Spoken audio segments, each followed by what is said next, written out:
Ayun na nga, bakit parang ang good mood mo today? Eh, lately, lagi kang lutang.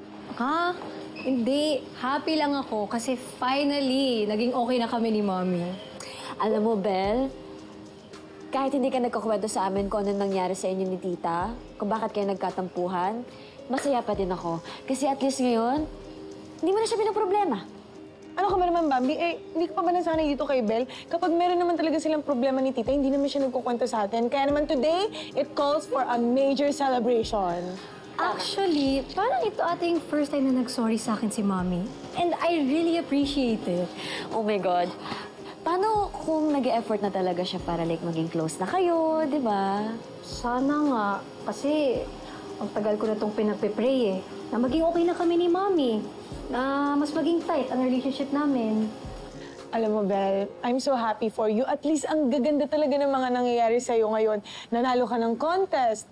Tapos ikaw pa yung academically achiever dito sa school natin. Ngayon, nagiging maayos pa kayo ng mommy mo. Tapos, mukhang mas nagiging close pa kayo ni Wesley mo. So yun na nga, ano yung real score? Kahit man lang doon, malaman namin ko yung details. I-share mo lang kasi konti lang. Konti lang. Like, well,